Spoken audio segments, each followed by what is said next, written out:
The wind howled like a dying god.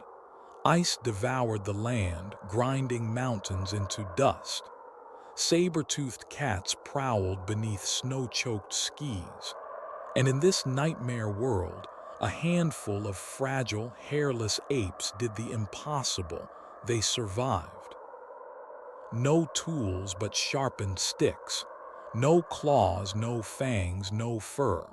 And yet they endured. They hunted mammoths 3 times their size. They crossed glaciers barefoot. They built fire, language, and kinship beneath the jaws of extinction. This is the story of how early humans, not the strongest, not the fastest, outsmarted nature's most terrifying predators and survived one of the deadliest epochs in Earth's history, the Ice Age. Not by brute strength, but with firelight, story, and strategy. Before the ice came, before the glaciers carved their silent scars into the bones of continents, Earth was a place of rhythm, breath, and strange light. 2.5 million years ago, the planet spun under warmer skies, teeming with giants and ancestors who had not yet found names. Africa was the cradle not yet cracked by drought. The grasses ran wide and gold.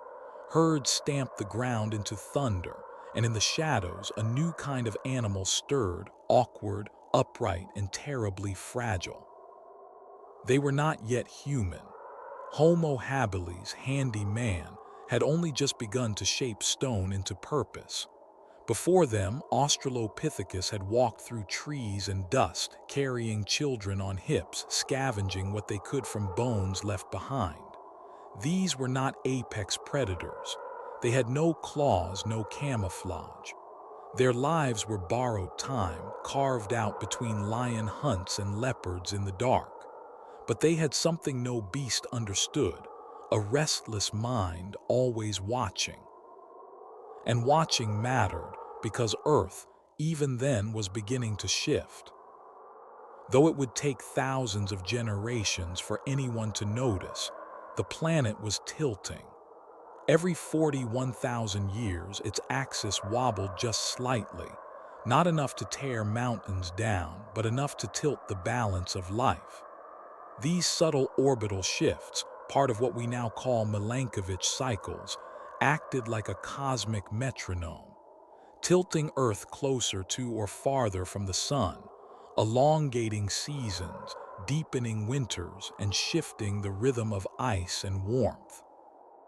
At first, the changes were gentle. Rainfall patterns shifted. Forests pulled back like breath before a storm. Deserts blinked into being. Then, somewhere around 2.4 million years ago, a threshold was crossed. The ice came. But not all at once. The Ice Age was not a single moment, not a global freeze set in stone, but a pattern, a violent heartbeat. Glaciers surged south for tens of thousands of years, swallowing valleys and burying oceans beneath white silence. Then they would melt briefly, retreating like wounded beasts, only to surge again. In total, Earth would endure more than 20 major glacial advances in the next 2 million years, each one capable of reshaping continents. And each time, life had to adapt or disappear.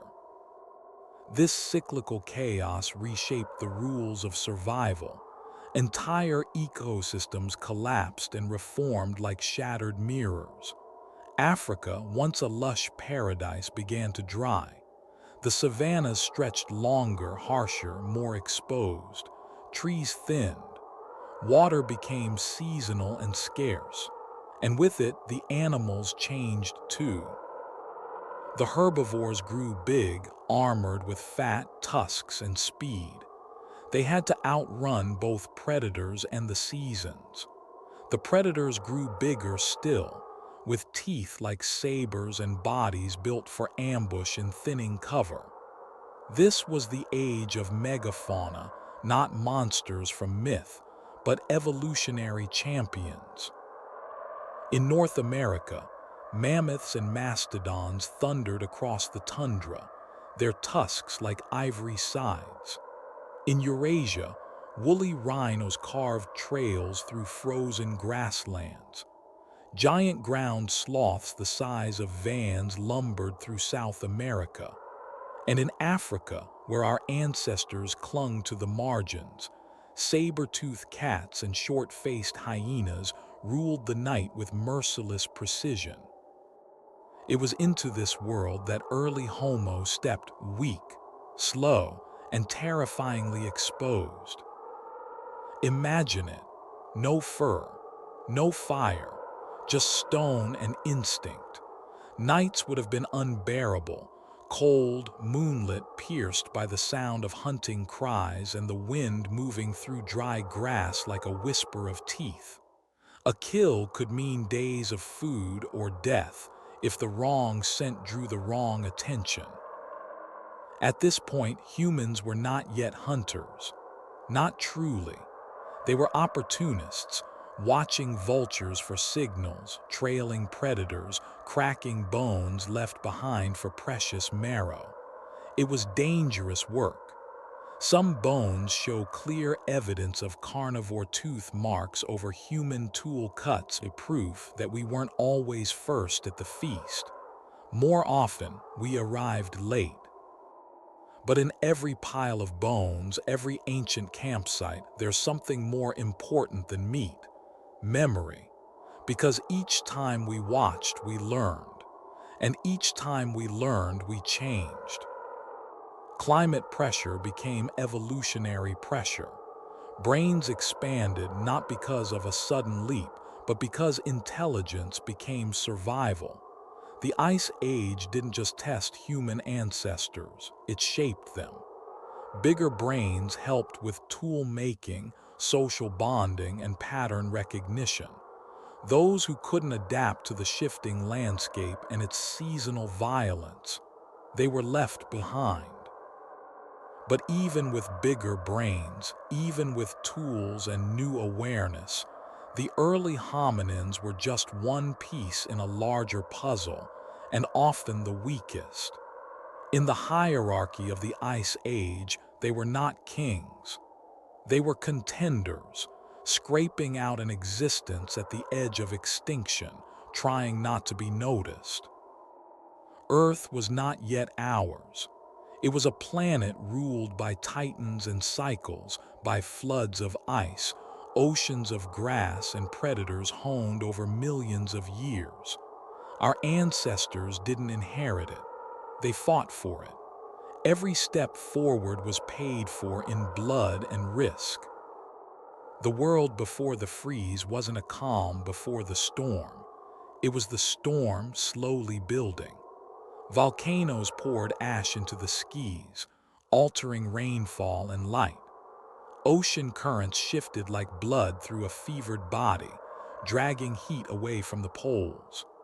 The sun's influence waned and surged in tune with orbital rhythms. And somewhere in the middle of it all, just a few fragile tribes of upright apes began preparing, unknowingly, for a world that would soon try to erase them.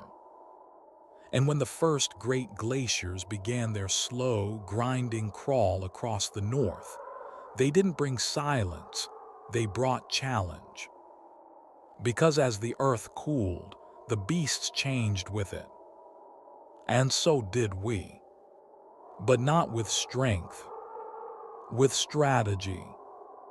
With that, we step into the next chapter, into a world no longer dominated by forests or floods, but by fangs, claws, and killing ground. A world where predators reigned supreme, and humans had only their minds to survive. Welcome to the era of monsters. Next, the enemy's teeth, beasts of the ice. There's a primal fear that lives deep in the marrow, one older than language, older than fire. It's the fear of being watched in the dark, the hair standing on your neck, the feeling of being followed. That fear has a source, It was born here in the Ice Age when the night was not empty and the wind often carried more than just cold. Because before we were hunters, before we were builders, humans were prey. The Ice Age was not just a winter without end. It was a planetary arena, ruled by predators of impossible power, each one sculpted by evolution to dominate, kill, and survive in climates that would shatter modern species. And to our early ancestors, they were not scientific curiosities or mythic symbols. They were death waiting in the tall grass, the snowdrift, the shadows just beyond the firelight.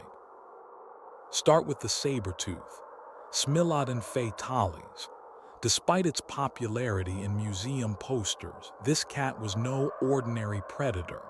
It stood nearly a meter tall at the shoulder, built like a wrestler with a low, muscular frame and arms thick enough to grapple struggling prey. Its signature sabers, long, serrated canine teeth, weren't designed for slashing, but for a single, devastating thrust into soft flesh. The neck, the belly, the throat, and unlike today's lions, it didn't chase prey down. It ambushed, it waited. Its bite, ironically, was weak, too weak to crush bone. But it didn't need to. It didn't want bones. It wanted fear, collapse, and silence. Then there were the cave bears, Ursus spelius. These weren't teddy bears. They were colossal, standing over 11 feet tall on their hind legs, outweighing modern grizzlies by hundreds of pounds. Despite being mostly herbivorous, cave bears were territorial. They hibernated in dens, the same caves our ancestors desperately needed for shelter. That made confrontation inevitable. The fossil record is brutal, overlapping burials of humans and cave bears, claw marks on stone walls, blunt force trauma on hominin skulls. It was a shared nightmare, a struggle between two species for the last warm places on Earth. And if the caves weren't already claimed, something else often was watching. Canis durus, the dire wolf. The name doesn't exaggerate. Dire wolves were heavier, stockier cousins to modern gray wolves, with a stronger bite and a taste for megafauna. They hunted in coordinated packs, moving across the mammoth steppe like whispering ghosts. Fossils found at Rancho La Brea in California tell the story clearly, pits full of tangled bones, many from dire wolves drawn to a struggling prey animal, only to die beside it. But their death count wasn't a sign of weakness. It was the price of boldness. If a human band tried to approach a kill too early, if they made noise, if they misread the signals, the dire wolves would come. And they didn't scare easily. Even more terrifying, perhaps, was the short-faced hyena. Likely extinct before the last glacial maximum, this predator was grotesque in design, long-legged, high-backed, and massive, with jaws capable of crushing bone into splinters. Unlike the modern scavenger stereotype, short-faced hyenas were hunters. They could run prey down over open tundra, and they ranged across continents. Some scientists believe they pursued migrating herds and humans over thousands of kilometers, always nearby, always waiting. And then, of course, there were the big cats. Panthera spelea, the cave lion, roamed much of Eurasia. It had no mane, was larger than modern African lions, and likely hunted in prides. In the dark recesses of caves in France and Germany, ancient humans painted these lions, not in poses of conquest, but in reverence, even awe. The art wasn't about dominance. It was about understanding the enemy. Because survival meant more than hiding, it meant mapping, learning, anticipating. At first, humans were victims. There's no shame in it. Fossil sites across Africa and Eurasia show clear patterns: predator kill zones littered with human remains, gnawed femurs, skull punctures matching saber-toothed canines. But then slowly something changed. The bones show tool cuts layered over bite marks. That means humans came after the predators, waiting until the danger was gone, then sneaking in for what remained. But even that required something new: timing. To scavenge safely, you had to watch, learn. When did the lions hunt? How long before the hyenas arrived? How far was safe and how close was suicide? Out of this deadly calculus came something extraordinary: fear tracking. It's a term researchers use today to describe the human ability to detect patterns of danger across time and space, to remember where the lions were last night, where the shadows moved, which sense meant recent blood. It's not instinct alone. It's predictive fear, a kind of emotional mapping that requires memory, imagination, and social learning. It's the beginning of strategy. And with that came the earliest forms of group defense. We begin to see signs of coordinated sheltering: circles of stone that break the wind, fire pits, collections of bones arranged not in random scatter but in deliberate piles, suggesting division of labor. Who keeps watch? Who guards the young? Who scouts the trail ahead? Some sites even suggest deterrence tactics: scorched bones left outside cave mouths, loud clapping stones, arranged branches. Was it ritual or an early warning system?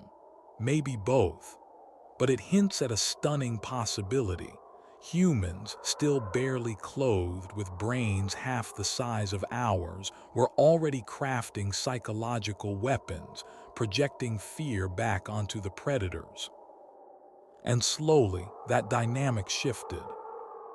We stopped being silent. We started being seen. And that visibility wasn't just risk, it was message. Predators now faced a new kind of animal, one that could anticipate, one that didn't fight alone. And yet the danger never vanished. It never does. Every fire was a fragile boundary, a trembling circle of light holding back a world full of teeth. The night was never quiet. The snow carried tracks of both prey and predator. Every path could lead to food or to death. This pressure, this constant tension, shaped not just our bodies but our minds. Some researchers believe the Ice Age may have literally rewired the human brain, favoring those who could read intent, share stories, pass on survival tactics. The roots of empathy, cooperation, and even language may lie here, forged under the gaze of predators who never slept. And so, what began as fear became something else. It became knowledge. And knowledge, passed down through memory and myth, became power. By the time Homo erectus and later Homo sapiens emerged, the world was still dangerous, but we had changed. We remembered which trails were cursed. We whispered names for the things that stalked us. And with every generation, we carved out a slightly larger space where humans, not beasts, set the rules. But there was still one resource we had not yet fully mastered, one force that would turn the tables forever: fire. And when our ancestors finally caught and kept the flame, everything changed. Because in the cold of the Ice Age, fire wasn't just warmth. It was control. Next, the invention of fire, when the night was broken. There is a moment, a single moment that marks the dividing line between a species surviving and a species becoming. Not with a weapon, not with a word, but with a flicker of light against the dark. Fire. For millions of years, night was owned by the predators. It was their domain, a realm of superior senses, stealth, and violence. To step into the dark was to disappear. But then, somewhere in the deep reaches of the past, inside a cave or at the edge of a forest, our ancestors lit something that did not die with the sun. And with that spark, they didn't just gain warmth. They rewrote the rules of survival. We don't know exactly when the first humans tamed fire, because fire leaves only whispers in the archaeological record. Ash soot, the faint stain of carbon against ancient stone. But some clues remain. At Wonderwork Cave in South Africa, deep beneath layers of sand and bone, archaeologists discovered a layer of ash, finely layered, undisturbed by wind, buried inside the cave itself. It was 1 million years old. That matters, because wildfires don't wander into caves. That ash was made and tended by early humans, likely Homo erectus, who had begun to understand something astonishing. Fire could live if you fed it. And fire, once tamed, changed everything. First, there was heat. In a world where Ice Age nights could plunge to well below freezing, a fire meant survival. It meant camps could be built in colder latitudes, food could be stored, and infants born helpless and hairless could be kept alive. No longer tethered to tropical latitudes, Homo erectus began migrating. Fire was the furnace that let them roam. But warmth was only the beginning. Then came cooking. Raw meat is hard to digest. It chews energy just to chew it, literally. Digesting raw flesh and root vegetables costs more calories than it gives, unless you have a gorilla's gut and the jaw strength to match. But once humans began cooking their food, especially meat and tubers, something revolutionary happened. Food became softer, richer in available nutrients, and faster to consume. It freed time. It freed energy. Biologists believe this change, the switch to calorie-dense, fire-prepared food, directly fueled the growth of the human brain. Our organs demand a constant energy supply, brains especially. Pound for pound, your brain is the hungriest part of your body, and fire-fed diets gave early humans the fuel to grow them. In effect, fire didn't just change what we ate. It changed what we could think. But the impact of fire didn't stop at the body. It reshaped how we lived and how we became human. Because fire didn't travel.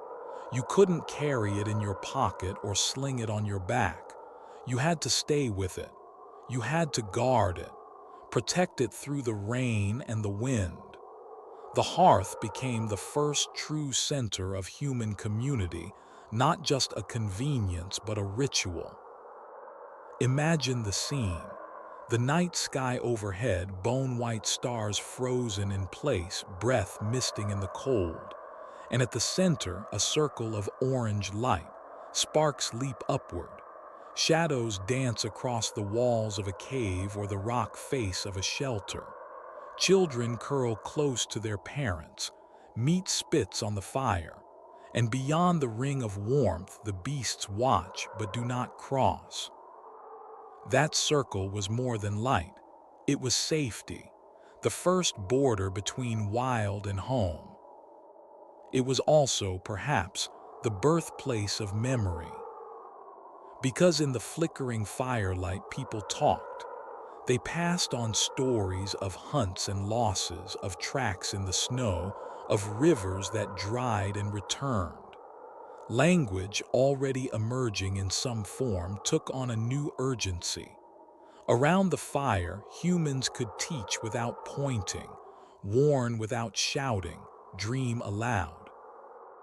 Many anthropologists now believe that mythology, the idea of storytelling as a cultural map, was born here beside the fire.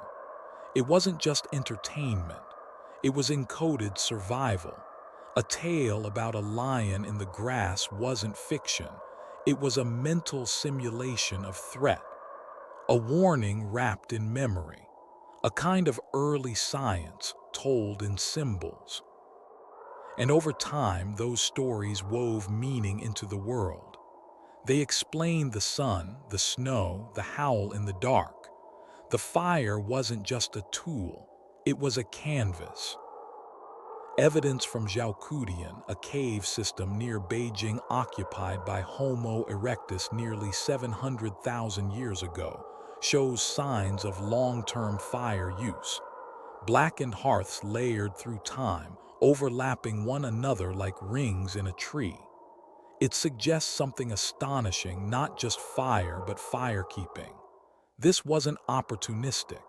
It was intentional, a cultural continuity. They weren't just starting fires, they were sustaining them across generations. This tells us something critical about Ice Age humanity. They were not drifters in the dark. They were builders of continuity. Fire was not just a survival hack. It was an anchor, the first sign that humans could create stable, enduring culture in a world defined by chaos. And fire brought with it something we still don't fully understand, a shift in psychological terrain. For the first time, humans could control their circadian rhythms. They could stay awake longer, interact beyond daylight hours, and engage in memory, laughter, warning. That extra time not spent hunting, hiding, or shivering, gave rise to something new, reflection. Humans became more than reactive. We became proactive. Around the fire, we remembered. Around the fire, we imagined. And so the predators, once the masters of the night, began to retreat.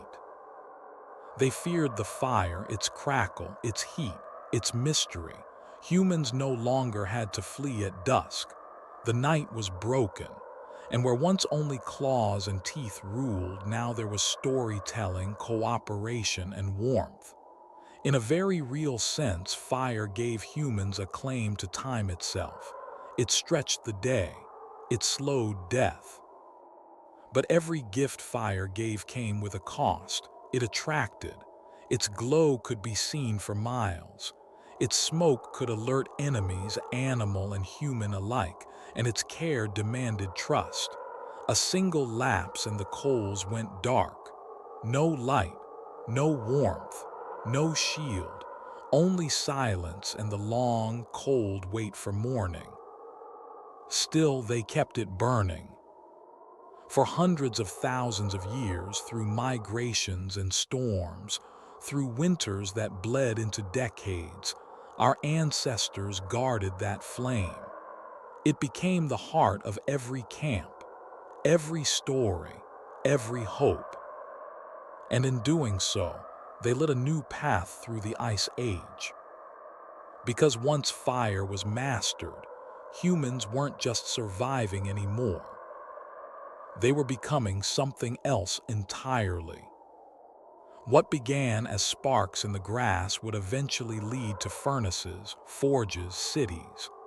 But here, in this moment at the edge of the world, surrounded by wolves and cold, it simply meant this. We no longer feared the dark. We made our own light. Next, tools against extinction, how stone became strategy. In the great arena of the Ice Age, claws and fangs were not the sharpest weapons. Intelligence was. The saber-toothed cat could lunge, the cave bear could crush, but humans could wait. They could watch. They could remember. This chapter is not about speed or strength. It's about the rise of the most dangerous advantage nature ever forged, the human mind, and how, in the cold shadow of extinction, our ancestors turned that mind into a survival machine. At first, humans were prey, but they were observant prey with eyes that watched patterns, ears that listened for the difference between a distant wind and the breath of a stalking predator. Over time, that instinct to notice became something else, a strategy, one based not on panic but on prediction. The first great leap wasn't in muscle, it was in memory. To survive in a world of hidden threats, early humans had to remember not just what happened, but where, when, and why. A saber-toothed cat attacked near the river bend. The cave there offers shelter, but the cliff face nearby crumbles in the spring thaw. The mammoth herd migrated early last year because the winds shifted. These weren't random facts. They were mental maps. And the more accurate those maps became, the longer you lived. And so memory became more than recollection. It became infrastructure, the scaffolding of human survival. But memory alone isn't enough. To pass it on, you need language. Not just grunts or gestures, but layered, flexible language capable of encoding time, place, and possibility. We can't say exactly when this happened, but some researchers point to Homo heidelbergensis, around 600,000 years ago, as possessing the neural hardware for complex vocal communication. By the time of Homo sapiens, language had become a weapon of foresight. Because now humans could teach without demonstration. They could tell you how to hunt an animal you'd never seen. They could describe the shape of its paw print, the arc of its trail, the behavior of its pack. They could simulate danger before it arrived. It was psychological time travel. This was more than useful. It was revolutionary. Imagine two tribes.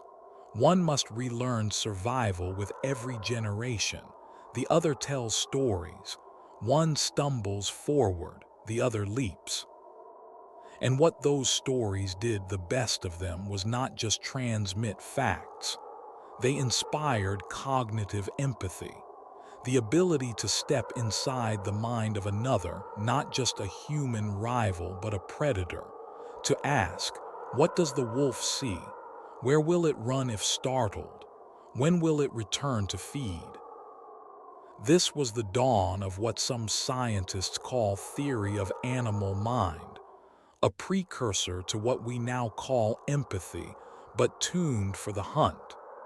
Humans didn't just study their enemies. They became them, at least in imagination. It wasn't always heroic.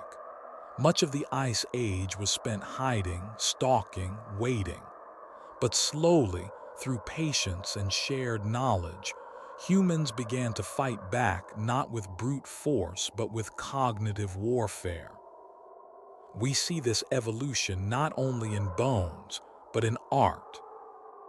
Deep inside caves across Europe, Chauvet, Altamira, Lascaux, humans painted animals in astonishing detail. Not crude stick figures, but moving, breathing beings. Lions mid-prowl, mammoths mid-charge. And they're not random. Many cave paintings are located in acoustically resonant chambers, spaces where sound echoes dramatically. Some scholars believe these chambers were used for rituals, storytelling, even proto-theatrical performances. In other words, rehearsals, not just to honor the hunt, but to prepare for it. Art was strategy, it was simulation. To draw a bison was to study its form. To act out a hunt was to refine the group's timing. These were early training programs woven into culture, and through them, information was passed down not just as data but as emotion. The fear of the predator, the thrill of the chase, the weight of loss. The battlefield of survival was now psychological. And this shift from reaction to planning led to something new: trap building. Stone tools had existed for nearly 2 million years, but now humans began using tools to manipulate terrain, digging pits, weaving snares, building fences of stone or brush to drive animals into kill zones. This was not random chaos. It was geometry, observation, teamwork. In one remarkable discovery at the site of La Côte de Saint-Brelade, off the coast of Jersey in the British Isles, researchers found evidence that Neanderthals, over 200,000 years ago, may have herded mammoths off a cliff. Let that sink in. These were not dumb brutes with clubs. They were engineers of behavior. And perhaps most remarkable of all, cooperative hunting. To take down a mammoth or even a large deer required precision. You couldn't just charge in. You needed flankers. You needed drivers to make noise, distract the animal, push it toward a trap. You needed timing, roles, discipline. This required more than numbers. It required trust. And trust in the animal kingdom is rare. But humans had begun to master it, not because we were naturally peaceful, but because we had to. Against the monsters of the Ice Age, no single hunter survived alone. So we began to specialize, to teach, to share. And with that came a new kind of power: distributed intelligence. A tribe of 30 became the equivalent of a 30-brain computer if each brain shared what it knew. And that sharing over generations accumulated. It didn't disappear when the oldest died. It remained in stories, rituals, strategies. It grew. Knowledge was no longer trapped in a single lifetime. It was cumulative. By the end of the Upper Paleolithic, some 40,000 years ago, humans had become the most adaptive predator on Earth, not because of strength, but because of strategy. And that strategy was born in the mind. So what did the beasts do? They ran, or they died. Some, like the cave lion or the giant short-faced bear, vanished as humans expanded. Others survived but changed. They grew smaller, more elusive. The world had shifted. The human mind had become a force of evolution. But even as we triumphed, we carried with us the memory of fear, of hiding, of watching the tall grass ripple with unseen killers. That fear shaped our dreams, our myths, our gods. Even today, we fear the dark not because we're weak, but because once, for hundreds of thousands of years, we had to earn the right to live through the night. And we earned it, not with teeth, but with thought. Next, tools against extinction. How stone became strategy. The wind could flay skin from bone.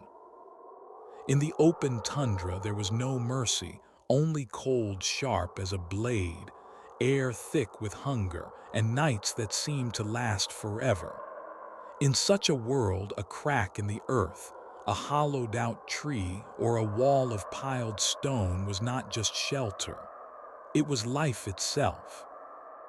Long before cities, even before villages, humans learned the art of defending against nature, not by conquering it, but by learning its rhythms, exploiting its materials, and building sanctuaries against extinction. This was the true beginning of architecture, not for comfort, not for beauty, but for climate war. We tend to picture early humans huddled in caves, and yes, caves were precious. Caves offered insulation, protection, even strategic views of open plains. But caves were rare, and they were already occupied, often by bears with no interest in sharing. So humans adapted. What they couldn't find, they built. In the windswept plains of Ukraine and Russia, archaeologists have uncovered one of the Ice Age's most remarkable testaments to human ingenuity: mammoth bone dwellings. Circular huts, up to 20 feet wide, meticulously constructed from hundreds of interlocking mammoth bones, the jawbones forming arches, femurs as pillars, tusks woven into frames like ribcages of shelter. These weren't thrown together in desperation. They were engineered, designed to withstand brutal winds. Bones packed with mud and animal hides, forming walls that kept warmth in and death out. These structures were often built near riverbeds or along known migration routes, evidence of planning, of wintering grounds returned to again and again. The placement wasn't random, it was strategic. Shelters were oriented to block prevailing winds, entrances angled to trap sunlight. Fire pits sat at the center, radiating heat through the stone floors. In the Ice Age, fire wasn't just warmth, it was central heating. And what filled these dwellings was just as impressive: layers of animal hide, arranged not just as flooring but as insulation. Tools were stashed in stone niches, bones carved into hooks. Awls made from antlers lay beside flattened hides, the remnants of early sowing, the fingerprints of people who understood that survival meant more than brute strength. It meant craft. Because a home in the Ice Age wasn't built from walls alone. It was built from clothing. Clothes weren't optional. In temperatures that regularly dropped below degrees C, exposed skin meant death in minutes. And yet, our ancestors survived not by piling on animal pelts, but by inventing ways to make them fit, to seal warmth in. This was the age of hide processing, a skill as essential as fire. Skins had to be scraped clean, stretched, softened with fat or ash, smoked to waterproof them, then stitched. Early humans used bone needles fine enough to sew tight seams, not just for cloaks and boots, but for layered garments. Inner hides worn soft against the skin, outer layers first side out to break the wind. Think of it as prehistoric Gore-Tex, tailored by moonlight and necessity. And with those clothes came mobility. No longer trapped near thermal refuges or forced to migrate with the sun, humans could begin to build static bases, places they returned to, places they improved. Shelter became strategy. In France's Pinsevent site, archaeologists found layered floors of flint chips, hundreds, even thousands of tools discarded in precise zones, near hearths and sleeping areas. This wasn't just a camp. It was a layout, a spatial logic, a sense of zones for sleeping, cooking, working, a blueprint of intention. And with structure came society. Because inside these shelters, something deeper happened. The walls held more than warmth. They held stories. Firelight flickered across fur-lined walls as elders told the young of hunts gone wrong, of spirits in the snow, of beasts who stalked silently. These stories didn't just entertain, they instructed which predator tracks to avoid, which path the herds might follow, which bones to leave untouched. Inside shelter, time stretched. Outside it was survival, but inside memory could live. And this communal life, this shared space, began shaping the mind as much as the body. You see it in the organization of space. The way some hearths were surrounded by stones to reflect heat. The way food was distributed. The traces of pigment use, ochre smeared on walls, beads carved from ivory, as if even in the deepest cold, humans craved meaning. But shelter also brought new challenges. How do you feed 20 people without moving for months? This was when storage was born. Pit caches dug into permafrost, meat dried on racks, bones stacked for fuel. Hunting parties sent out from a warm base, not to wander but to return.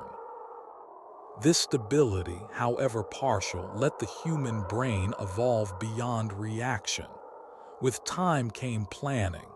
With warmth came conversation. With safety came imagination. It's easy to underestimate this, to think of walls as mere defense. But in a landscape ruled by frost and fang, to engineer a place where thought could grow was nothing short of a revolution. The shelters of the Ice Age weren't just protection from predators or climate. They were incubators of culture, proto-homes that held not just families, but ideas. And those ideas, traded and expanded across generations, gave rise to something even more powerful than tools or traps. They gave rise to the myth of safety, the belief that we could carve out a place in a universe that wanted us dead. And for a species not built to survive the Ice Age, that myth became reality. But the shelters were never perfect. They could collapse, burn, be invaded by rival tribes or beasts in search of warmth. No wall was absolute. And so, the human drive to innovate continued, because the ice never stopped testing us. Next, stone and spirit, tools as extensions of mind. Imagine standing on a frozen plain, the ground trembling beneath your feet. A shadow moves on the horizon, not one beast but a herd. Mammoths, towering, shaggy colossi weighing over 6 tons each. Tusks curved like scimitars, eyes ancient and unreadable. For a moment, the landscape holds its breath. And then the shouting begins. The Ice Age was never fair. It pitted fragile, soft-bodied humans against some of the most formidable animals to ever walk the earth. But instead of shrinking back, our ancestors gambled on the impossible. They hunted giants. This wasn't madness, it was necessity. A single mammoth could feed a clan for weeks. Its bones could build homes. Its hide could clothe and warm dozens. But bringing one down was never guaranteed. It was a contest of wits, risk, and unbreakable cooperation. To understand just how outrageous mammoth hunting was, you have to stand in that prehistoric mindset. No horses, no bows, no iron, just stone-tipped spears, sharpened sticks, and the raw choreography of 20, maybe 30 people moving as one.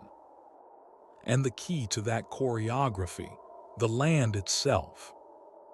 Early humans were not just hunters, they were land readers.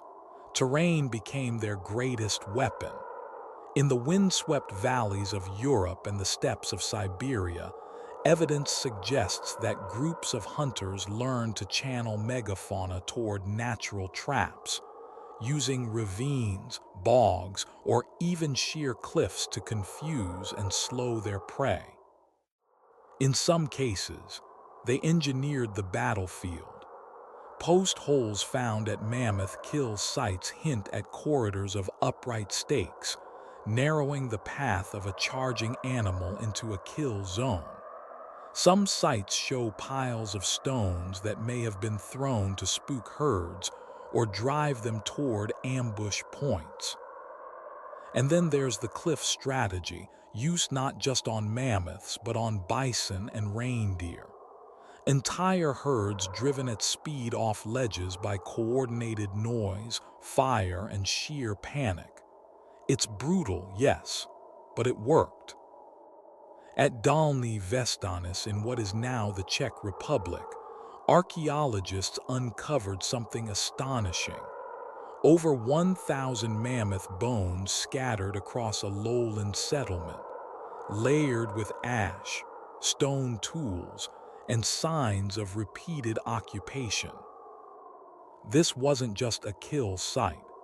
It was a living memory of the hunt, a place where humans returned, season after season, to strategize, strike, and survive.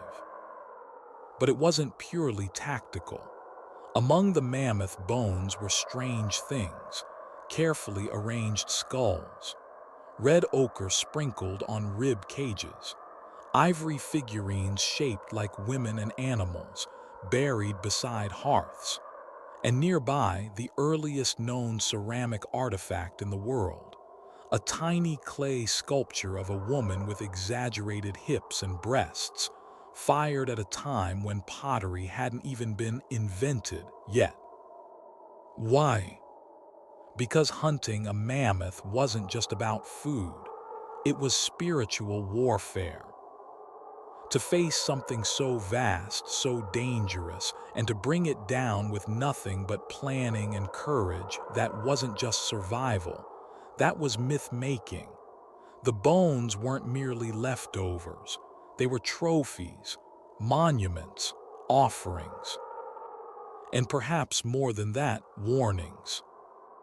Some scholars believe these arranged bones, these painted tusks, were part of rituals designed not only to honor the dead beast, but to teach, to encode wisdom, to pass on strategies not just through words, but through space, a kind of memory palace made of bone. And while the adult mammoth was the ultimate prize, the real pressure lay beneath the surface, in the butchering. Once a mammoth fell, time began to tick. The blood called scavengers from miles around, hyenas, wolves, other humans. It took dozens of people to carve and carry the meat before rot or theft set in. This is where Ice Age cooperation shines brightest. Communal butchering, choreographed like an orchestra. Some cut thick haunches, others stripped sinew for cordage. Children gathered bone slivers for tools. Elders guarded the perimeter. No one stood idle. And the bounty wasn't hoarded. In almost every known site, the remains of a kill were shared widely, not just within families, but across neighboring groups. This wasn't charity, it was insurance. Because the next time, your hunt might fail. Food sharing created alliances, and those alliances were built on reputation. If your band contributed meat, your status rose. If you took without giving, your name became a stain. This is where the mammoth, strangely, becomes part of something bigger, the evolution of society itself. Risk, reward, and reputation, the building blocks of politics forged in blood and frost. And just as important as food was the symbolic weight of the mammoth. In oral stories, in art, in the echoes of memory, these creatures were never just beasts. They were ancestors, spirits, trials sent by the gods or the earth itself. In a world that offered no guarantees, hunting became theater, a ritual performance of bravery, faith, and unity. That's what makes Dalny Vestonis and sites like it so haunting. They're not just graveyards of animals. They're stage sets of prehistoric ambition, places where humans stared extinction in the face and answered with ingenuity, strategy, and soul. And perhaps this is the greatest twist of the mammoth hunt. It wasn't always about the kill. Sometimes driving the herd was enough, causing panic, stealing a calf, scattering the group to make smaller prey vulnerable. Humans didn't need to win every time. They just had to play the long game, where the ice aged down one bone, one fire, one lesson at a time. But the stakes were never lower than life or death. One misstep, one mistimed stampede, and the hunters became the hunted. We have fossil records of people crushed by megafauna, buried beneath layers of rib and stone. Heroes, perhaps, or victims of a gamble that didn't pay off. Still, the pattern endured. The dance continued. For thousands of years across continents, humans chased giants. And in doing so, they became something new. Not just scavengers, not even just survivors, but story makers, tacticians, architects of fate in a frozen world. Because to bring down a mammoth wasn't just to eat, it was to declare, we are not prey. We are the minds behind the spear. We are the fire that outlasts the cold. We are the ones who remember. Next, art in the darkness, symbols that survived the ice. In the frozen crucible of the Ice Age, strength alone wasn't enough. Muscles couldn't hold back the blizzard. Sharp eyes couldn't guarantee a mammoth kill. The lone genius died cold and alone in the dark. But the group endured. Because survival in the Pleistocene wasn't won by the sharpest claw or the fastest leg. It was won by the most connected mind, by the tribe that could adapt as one. In a world of predators and scarcity, sociality became our technology. This is one of evolution's great plot twists, that the most powerful tool in nature wasn't a weapon or a gene, it was a bond. And we see it most clearly in the quietest of gestures, a healed femur. In predator-dominated ecosystems, broken bones mean death. A shattered leg means you can't walk, can't hunt, can't escape. But in multiple Ice Age burial sites, from Shanidar Cave in Iraq to the plains of modern-day France, we find the remains of individuals who lived years after catastrophic injuries. One man had been partially blinded, lost the use of his arm, and suffered severe trauma to his leg, yet he lived to old age. That tells us something staggering. Someone fed him, carried him, cared for him. Empathy became an evolutionary force. And with empathy came memory. Oral tradition, long before writing, became a kind of social infrastructure. Around the fire, elders spoke of hunts, migrations, dangers, and rituals. Children listened not just for entertainment, but for survival. These weren't idle stories. They were instruction manuals wrapped in myth. where to find shelter when the snow comes early, what patterns in the stars signal a herding season, which animals hunt by day and which stalk the dusk. The Ice Age brain didn't just remember, it shared, and in that sharing it expanded. Some anthropologists believe the explosion of symbolic language, complex syntax, metaphor, names for unseen things emerged from this crucible of storytelling. As tribes grew and information needed to pass across generations, words had to become more than grunts. They had to paint. And they did. Along the caves of El Castillo in northern Spain, red discs and hand stencils bloom like fossils of thought. Some date back more than 40,000 years, older than any known alphabet, older than any city. These markings weren't decoration. They were memory anchors. Each symbol was a pin in the map of human knowing. But the strength of the tribe wasn't just in memory, it was in division. Not everyone hunted.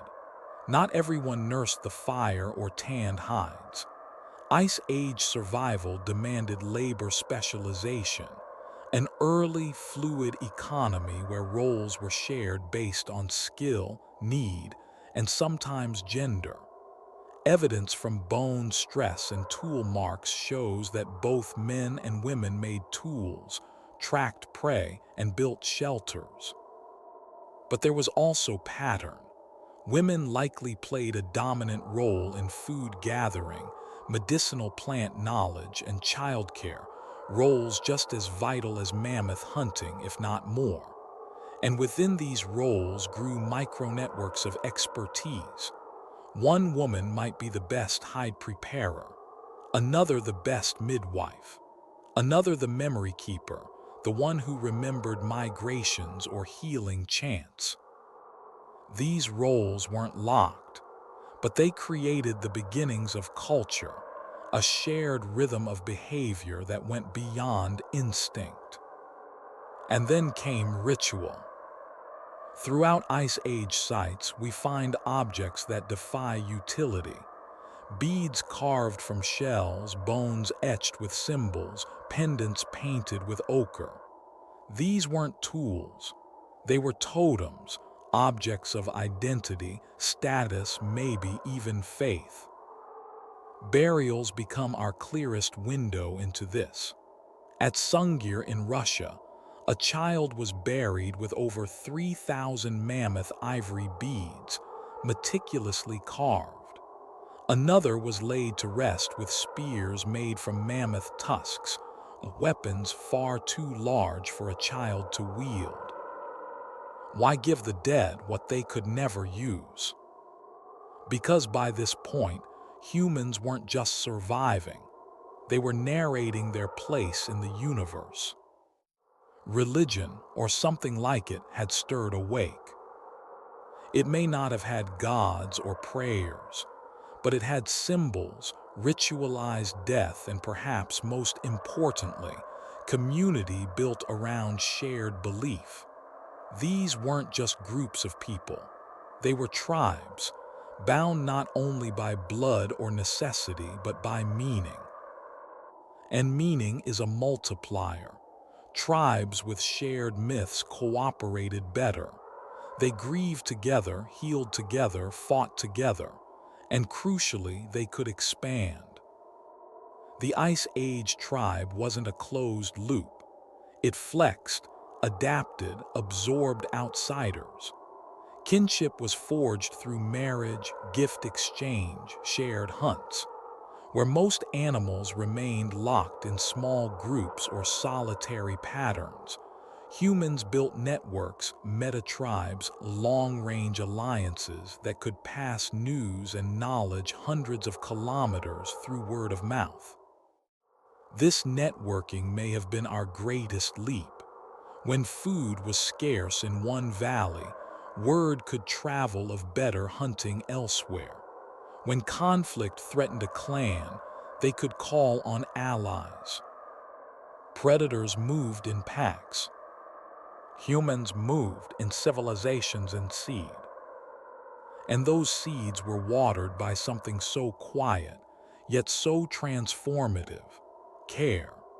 The decision to tend to the sick, to mourn the dead, to teach the young not just how to survive, but why. In that space between teeth and cold, culture was born. So the Ice Age in its brutality became our proving ground, not just for tools and fire, but for everything that makes us human: empathy, art, memory, faith, belonging. We didn't just huddle for warmth. We formed nations of the spirit. And as we did, we discovered something extraordinary. The tribe could remember what the individual could not. It could endure storms that would kill the strongest hunter. It could grieve and heal, build and imagine, grow and become. Because we weren't the fastest. We weren't the fiercest. We were the ones who stood together. Next, art in the darkness, symbols that survived the ice. The earth was moving not in moments or minutes, but in epochs, and the humans who walked it, they moved too. In the age of ice, staying still meant dying. Forests turned to tundra. Rivers vanished under permafrost. Herds shifted, seasons changed their rhythm, and entire landscapes cracked beneath growing glaciers. The Ice Age was never static. It pulsed, surged, collapsed, and returned like a living, breathing thing. And through it all, humans became something no other species had ever been: explorers. We didn't merely adapt to change, we chased it. Across windswept steppes and jagged ridgelines, humans became migratory problem solvers and cartographers of chaos.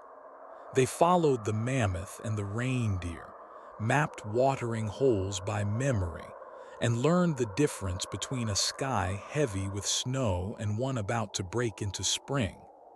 But this wasn't wandering.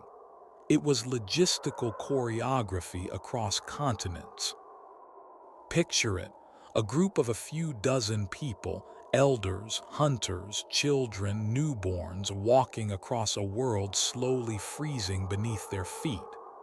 No map, no guarantee of tomorrow, just instinct, cooperation, and an inherited knowledge of paths never written down. And yet they reached the ends of the earth.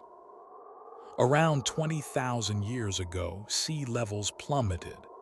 The ice that locked up the world's water exposed a vast land bridge between Siberia and Alaska, a place we now call Beringia. Frozen, treeless, and brutal, it was not a bridge of comfort, but it was a gateway, and through it, waves of humans crossed into the Americas. We often imagine these journeys as singular events: one tribe, one crossing. But migration wasn't a line. It was a breathing wave, pulsing back and forth for thousands of years. Some returned, some stayed, some vanished, but always the tide moved forward. They came not with caravans or beasts of burden, but with what they could carry on their backs: flint cores, obsidian blades, carefully guarded fire embers, and perhaps most precious, stories. Directions wrapped in myth, memories worn into song. And tools. So many tools. From finely worked Clovis points found across North America to the ingenious composite spears used in Ice Age Europe, our ancestors didn't just make technology, they standardized it. Flint knapping techniques were portable. Charred fire seeds, small bundles of slow-burning material, allowed them to carry heat across deserts of frost. These weren't crude gadgets. They were survival kits, passed down with precision. You couldn't afford to get it wrong when the next river crossing was 10 days away, and the temperature could drop 40 degrees overnight. And still they moved. Not just across grasslands and snowfields, but across impossible thresholds. The people who crossed into Europe entered valleys shaped by glaciers the size of mountain ranges. Towering ice sheets pressed against rocky cliffs, rivers of meltwater carved mazes into the earth, and predators from cave lions to giant hyenas prowled in ambush. Yet even here, humans adapted. They built layered clothing from stitched hides, crafted snowshoes from bent wood, dug seasonal shelters into hillsides, and carved out safe spaces in limestone caves. And when the animals changed, when the mammoth herds moved south or the reindeer vanished, they changed with them. In time, these migratory patterns became life rhythms. Birthplaces were often hundreds of kilometers from burial sites. Stone types from tools could be traced to quarries thousands of kilometers apart. In Ice Age Europe alone, some flint tools found in southern France have chemical fingerprints that lead back to Belgium. This was not aimless wandering. This was planet-scale coordination, without wheels, without cities, without writing. But what powered this movement? What made humans keep going when every step might end in an avalanche or a predator's jaws? It wasn't just hunger. It was curiosity.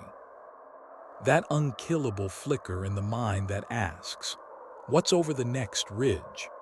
It's the same instinct that sent Polynesian navigators across the Pacific, the same impulse that sparked the first cave paintings, the first fires, the first climb up a hill too steep to farm. Long before agriculture, long before astronomy, we were moved by the desire to know. And that desire demanded invention. Migration meant carrying culture on your back and adjusting it on the fly. Some groups shifted from megafauna hunting to fishing and birding as prey changed. Others learned to crack frozen ground to reach edible roots. In South Asia, as the monsoon cycles fluctuated, groups began moving not just with seasons, but with storms. And the stars, those cold, unblinking sentinels, became compasses. There's evidence from indigenous Australian traditions that star maps, passed down orally for tens of thousands of years, guided movement across deserts and coasts. In Siberia and the Arctic, constellations helped mark the timing of migrations and hunting seasons, a kind of celestial calendar, invisible to those who didn't know the code. But migration didn't only reshape the land, it reshaped us. Each wave of discovery brought contact with new climates, new dangers, new opportunities. Skin adapted to UV light, lungs adjusted to elevation, diets evolved with what could be hunted or gathered. The people of the African Rift moved differently than those who followed reindeer into Scandinavia, but they were bound by something deeper, a shared ability to encode information into behavior, and behavior into survival. They brought with them more than tools. They brought identity. You can see it in the carvings left in the tundra, in the cave paintings of Chauvet and Altamira, where animals flow across the walls in ochre and ash, in the shaped stones and burial gifts left in the Americas. These weren't just marks of presence. They were claims of belonging. We weren't just passing through. We were making the world ours. And yet, for all the heroism of this movement, migration was also terror. Families lost in blizzards, hunters swallowed by crevasses, cultures erased by cold or isolation. Not every tribe made it. Many vanished, their songs silenced before we ever heard them. But those who survived carried more than genes. They carried continuity. The story of Ice Age migration isn't about footprints in the snow. It's about resilience encoded in memory, tools, and the will to go on. From Siberia to the Andes, from the Danube to the Nile, we moved not because it was easy, but because we refused to vanish. And every step etched into the snow was a declaration. We are still here. Next, symbols in the dark, how art became memory. It didn't end with a roar. Not with one final, thunderous charge of mammoth hooves, or the last echo of a saber-toothed growl in the frozen dark. The beasts that once ruled the Ice Age didn't fall in a single battle, nor did they vanish overnight. They disappeared in silence, one by one, across continents, until the earth grew quieter. And we remained. By 10,000 BCE, the great monsters were gone. The towering mammoths, the cave lions, the short-faced bears and saber-toothed cats, creatures that had defined the landscape for millions of years, were suddenly memories. Bones in the soil, shadows in stories. So what happened? The simplest answer, and in some ways the most comforting, is climate. The Ice Age by then was breaking apart. Temperatures rose, glaciers receded, environments unraveled. The cold-adapted megafauna that had once thrived on endless grasslands found themselves stranded in forests or swamps. The woolly mammoth, bred for frost, found only mud. The giant ground sloths of the Americas, slow and heavy, couldn't outrun shrinking habitats. Nature changed, and they couldn't keep up. But that's only half the story. Because something else had changed too. Something faster, more adaptable, more dangerous than any predator the Ice Age had known. Thus, armed with fire, tools, and coordination, humans didn't just survive the Ice Age, we mastered it. And in doing so, we began to tilt the balance of power. Where once we cowered at the edge of the forest, now we were the ones who stalked. Where once we scattered in fear at a predator's growl, now we laid traps, worked in silence, and waited. In North America, archaeological sites like the Murray Springs in Arizona or the famed Clovis Kill sites in New Mexico show something chilling. Mass deaths of mammoths, butchered with precision. Elsewhere, the bones of extinct species are found stacked, split, and burned, not by natural causes, but by tools wielded with practice. This wasn't mere opportunism, it was systematic. For every shifting glacier and vanishing habitat, there was also a spear point in the ribcage, a herd driven off a cliff, a fire set to trap and corner. We weren't just survivors anymore. We were competitors, and we were winning. Some call it the overkill hypothesis, the idea that as humans spread, they hunted megafauna into extinction, not recklessly but effectively. Small groups tracking herds across vast distances, taking just enough to feed a tribe, but doing so across centuries, across continents, a slow war of attrition. Others argue it was more complex, that climate and humans acted in concert, that these extinctions were not massacres but collapses, a death by 1,000 pressures, less about malice, more about unintended consequence. But no matter the mechanism, the result was the same. The beasts were gone, and with them something profound. Because these creatures weren't just food or threat, they were symbols, anchors, challenges. The mammoth wasn't just a hunt, it was a test of being human. The lion in the cave wasn't just a danger, it was the reason you learned to read footprints and whisper instead of shout. So what happens when the tests disappear? When there's no longer a creature whose power demands your innovation, your coordination, your respect?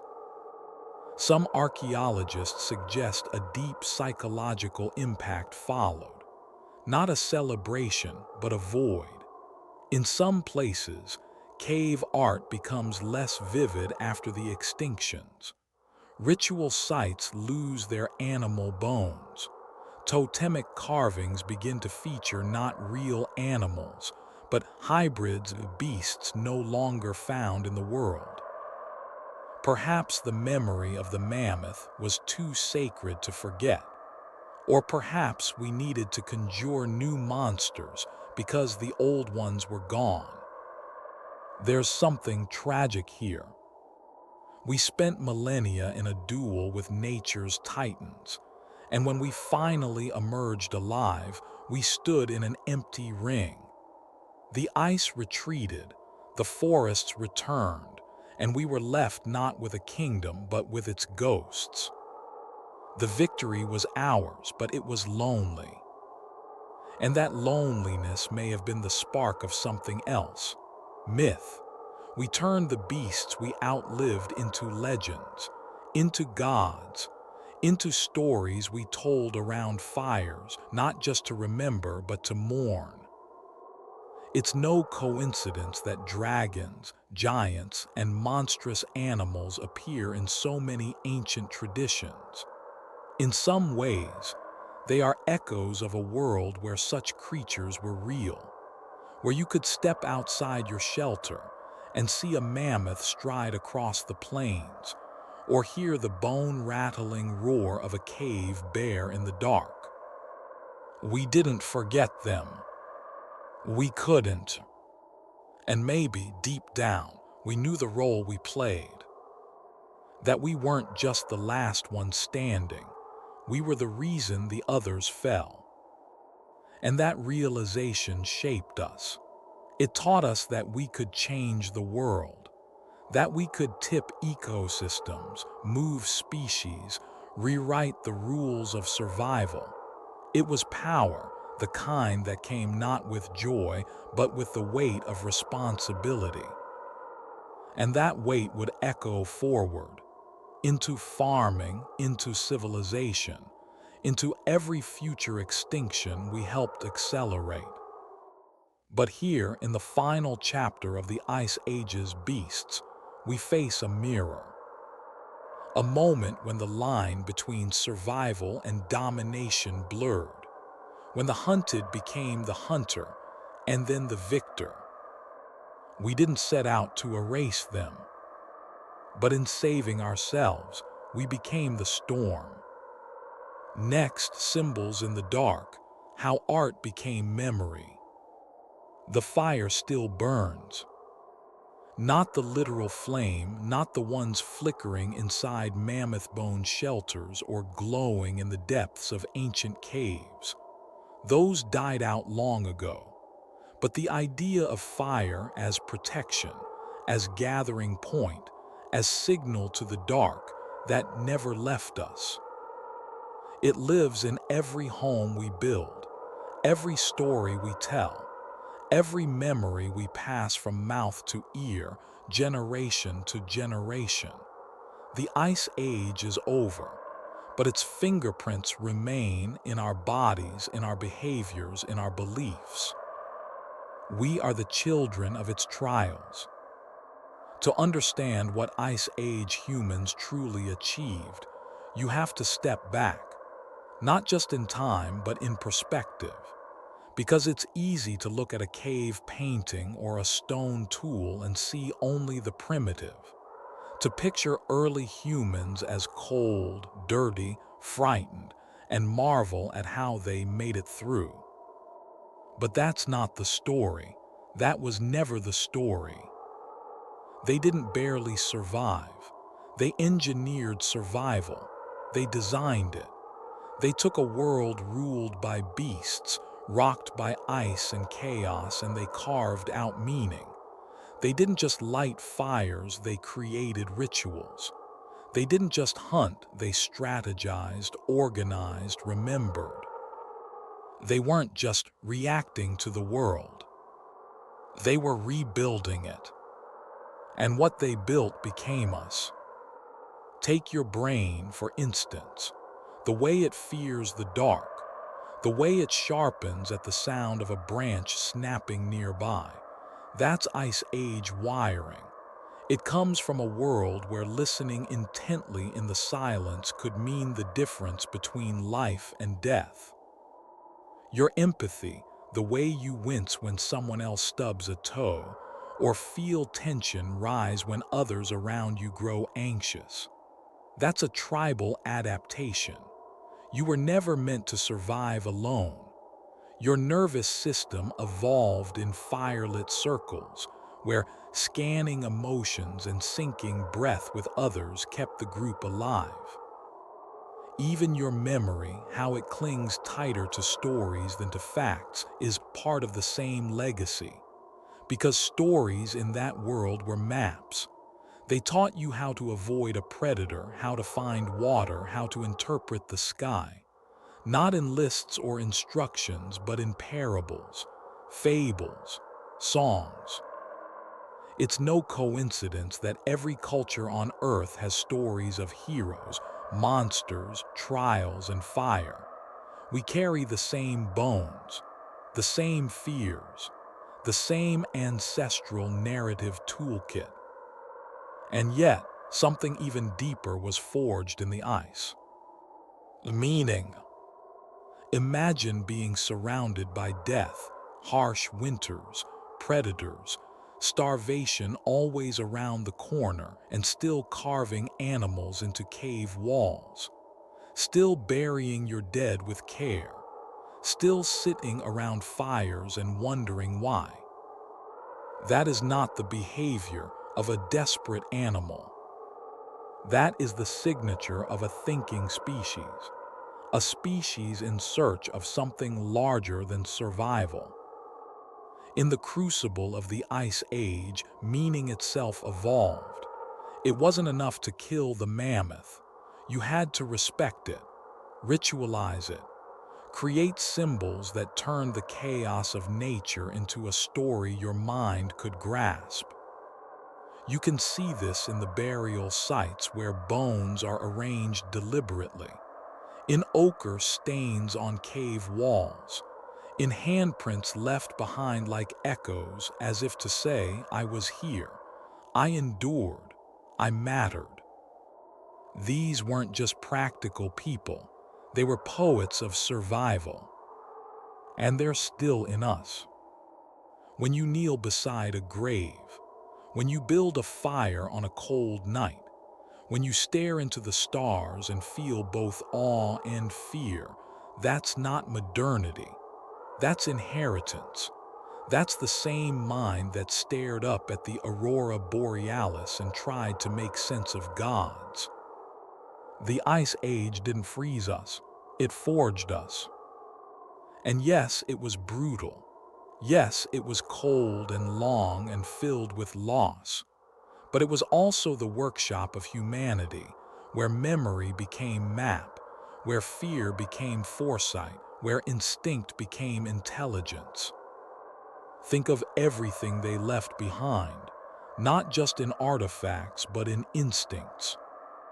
We still huddle in circles during blackouts.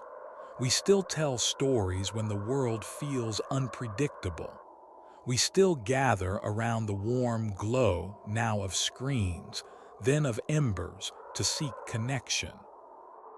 Even our tools today, satellites, maps, artificial intelligence, are descendants of the first flint knapped by trembling hands.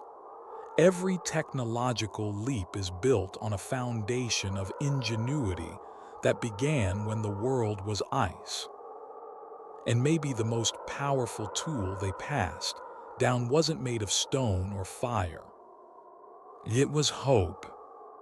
Because to survive those winters, those endless white expanses, those starved landscapes where death could arrive at any moment, you needed more than warmth or food. You needed belief. That spring would come, that the hunt would succeed, that the group would stay together. And hope, unlike a spear, can't be buried in permafrost. It burns quietly, like a coal tucked in ash. That's the legacy we carry. Not the skulls in museums, not the spears behind glass, but the inner fire, the drive to endure, to imagine, to remember. The Ice Age ended and the ice retreated. Forests replaced tundras. Cities replaced caves.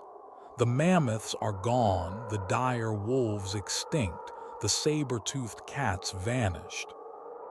But the story didn't end. It became us. We still shape the earth. We still face threats and build tools and tell stories around the fire. It just looks different now. But close your eyes, listen to your heartbeat, feel the breath in your chest. That rhythm, that's a pulse that started 100,000 winters ago, when a handful of humans stared into the darkness and decided to survive. And we did. We survived the monsters. We survived the cold. And now we carry their memory forward, not just in bones, but in being. The fire never went out. It lives in us. Still burning. The night has always tested us. It arrives the same way it did 100,000 years ago, slow, certain, absolute. It creeps over the treetops and folds across the land like a black sea, swallowing sound, swallowing shape. The cold returns. The shadows stretch. And somewhere inside us, ancient instincts flicker awake. We look for light. We always have. Thousands of generations ago, at the edge of some forgotten tundra, a circle of humans crouched around a fire. Maybe they were quiet. Maybe they were hungry. Maybe the wind outside their shelter howled with the call of something vast and fanged, something that had already taken someone from the group. But still the fire burned. They leaned toward it, told stories in hushed voices, danced their fingers across the flame's warm shadow, watching it ripple against the walls of a mammoth bone hut. They remembered, they imagined, they hoped. Because the night didn't just bring danger. It brought a choice. Give in to the dark, or light something inside yourself. That's what we did, again and again. Through freezing winds and roaring predators, through starvation, injury, loss, we chose the fire. Not just the literal one, but the one that made us think, share, endure. We learned how to track the sky. We read the ground like scripture. We passed down maps not drawn in ink, but in myth, memory, motion. We became a species that could not only survive, but remember how we did it and teach others. That is our inheritance. And it didn't stop with the ice. Today, there are no cave lions waiting at the tree line, no dire wolves sniffing at the perimeter of your shelter, no mammoths thundering across frozen valleys. But the beasts didn't vanish. They changed. Now they take the shape of fear, of time, of grief, of doubt. Now they hunt from within. The voice that tells you you're not enough, that's a saber-tooth wearing your face. The looming pressure of a changing world, that's the cold wind cutting through mammoth hide walls. The moments you feel alone, unworthy, or lost, those are Ice Age nights creeping back in. But remember what we did. We outlasted real monsters, outsmarted beasts the size of buses, built futures with our bare hands and frozen fingers. We turned fear into firewood. And we can do it again. Because that campfire never truly went out. Every time you sit in a circle around a table, a classroom, a glowing screen, and you share a story the spark reignites. Every time you build something, a shelter, a song, a future, you're echoing a choice made by ancestors who didn't know if they'd see the next sunrise, but carved meaning anyway. Every time you reach out to comfort, to care, to teach, you're keeping warm the fire of human survival, passed hand to hand through a million winters. The Ice Age was never just about temperature. It was about testing the limits of what a mind, a group, a soul could endure. And what we learned then is still written into who we are now. We are not just the descendants of cavemen. We are the descendants of inventors, of myth makers, of architects and risk takers and fire bearers. We are born from the ones who refused to be prey. They built stories that could outlive the beasts. And this documentary, this retelling, is just one more ember in that long, unbroken line of fire. So when the dark creeps in, when it feels like the world is colder than you remember, when you wonder if we're really built to make it through what comes next, look to the fire. It's still there. In every story, in every act of kindness, in every tool we forge, from spears to science, in every community that dares to gather, even when the night is long and the winds howl louder than they used to. The beasts change, but so do we. And we're still learning, still remembering, still burning. Because in the end, the Ice Age didn't just teach us how to fight the cold. It taught us how to fight despair, to look into the dark and say, we are still here. We were never just survivors. We were and still are makers of light. And the fire still burns,